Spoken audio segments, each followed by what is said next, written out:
අපි වැඩිපුර දන්නෙත් නැති ඒ වුණාට හැදුනොත් ඊ타ත්ම විඳවන රෝගයක් ගැන මම කතා කරන්නේ. මේකට අපි කියනවා පෙරියනල් ෆිස්ටියුලා කියලා.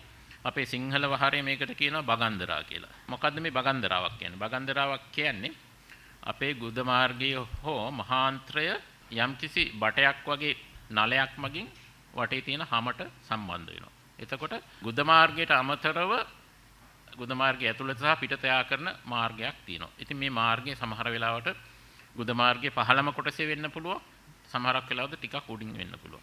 ඉතින් මේකට ප්‍රධාන හේතුවක් වෙන්නේ මේ ගුද මාර්ගයේ තියෙන පැතිලා ග්‍රන්ථි වර්ග.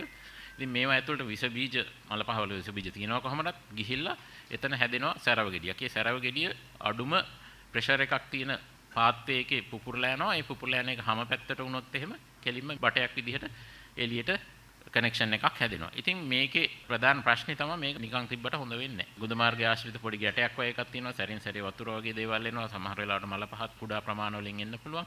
එහෙම එකක් තියෙනවා නම් සුදුසුකම් සහිත ශල්‍ය වෛද්‍යවරයෙක් ගාවට යන්න ඕනි. ගිහිල්ලා ඒක පරීක්ෂා කරවා ගන්න ඕනි. ඊට පස්සේ ඒ වෛද්‍යවරයා අදාළ පරීක්ෂණත් කරයි. ඊට පස්සේ කිව්වොත් එහෙම ඔපරේෂන් එකක් ඕනි කියලා මේ ඔපරේෂන් එකට යොමු වෙන්න ඕනි. ඔපරේෂන් කිරීමකින් තොරව ශල්‍ය කර්මකින් තොරව මෙම රෝගය සාමාන්‍යයෙන් සුව කරන්න අමාරුයි. ඔපරේෂන් එකක් කරත් මේක සුව වෙන්න ඇත්තටම ලොකු කාලයක් යනවා. ඒකින්ද මේ ලොකු ඉවසීමක් මේ රෝගින්ගෙන් අත්‍යවශ්‍ය වෙනවා.